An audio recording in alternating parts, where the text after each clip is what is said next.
माननीय प्रोफेसर मनोज कुमार झा जी। शुक्रिया उपसभापति महोदय। इस चर्चा में मैं अपनी कुछ आपत्तियां अपने दल की ओर से दर्ज कराना चाहता हूं। आपत्तियां हैं, आलोचना है और उसके पीछे मकसद है कि संसद की इमारत इसीलिए बनी है। महोदय, हाल में मैंने एक किताब पढ़ी गोपाल कृष्ण गांधी जी की, द अनडाइंग लाइट। पता नहीं मंत्री जी ने वो किताब पढ़ी या नहीं, मैं आग्रह करूंगा, क्योंकि न्यूक्लियर पावर और न्यूक्लियर एनर्जी को लेकर के बड़ा लंबा हमारा एक इतिहास रहा है। राजगोपालाचारी जी और जवाहरलाल नेहरू और बाकी अन्य के बीच में कई खत, कई तरह के पोजीशंस शेयर किए गए।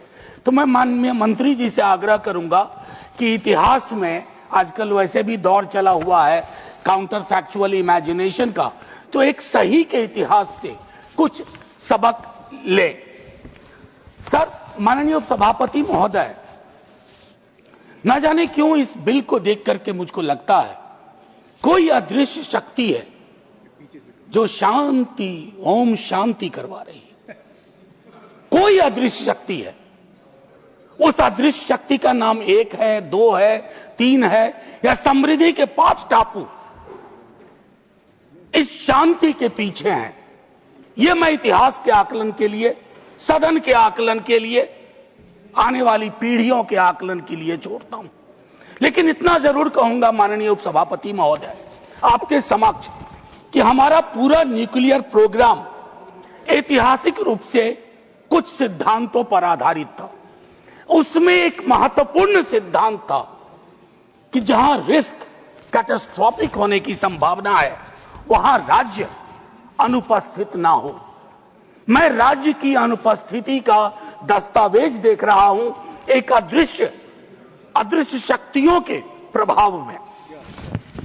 मैं माननीय उपसभापति महोदय, दुनिया में बेस्ट प्रैक्टिसेस हैं। मैं छोटा उदाहरण दूं, चाइना का कंट्रीब्यूशन ग्लोबल न्यूक्लियर आउटपुट में 16% है, फ्रांस का 14% है, रसिया का 8% है।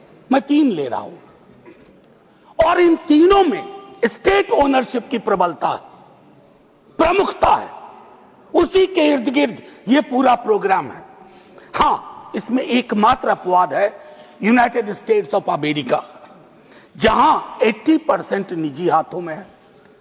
American model can not be considered as the best practice model for my country, keeping in view the inconsistent position of a country called United States of America।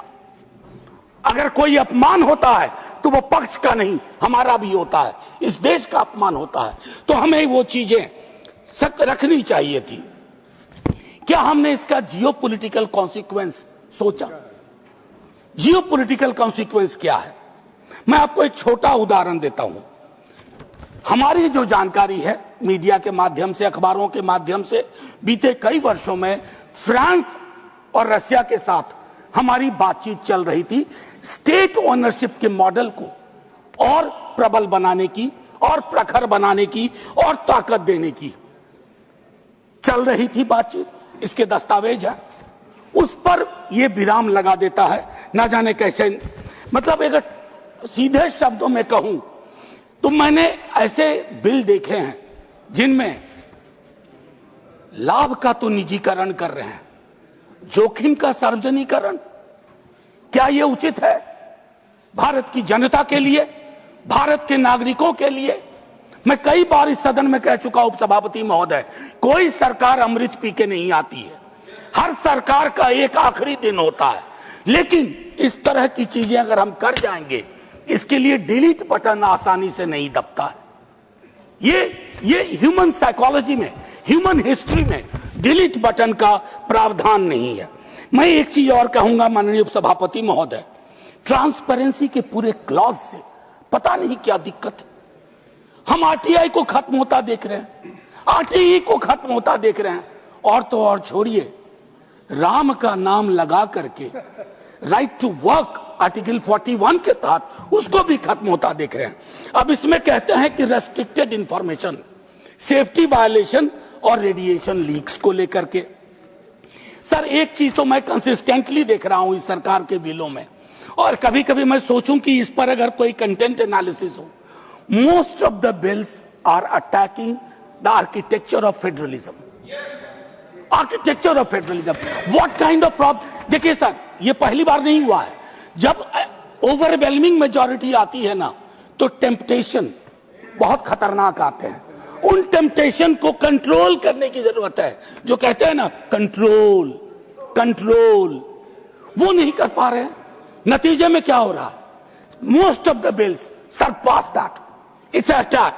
अब मैं कहूं risk local है, लेकिन निर्णय कहां होगा? दिल्ली दरबार में। क्या ये विसंगति नहीं है? मैं तो तमाम दलों से अपील करूंगा जो अलग अलग छोटे छोटे दल हैं। सर बस 30 सेकंड, नहीं 30 सेकंड। सर आप तो इतिहास के छात्र रहे हैं।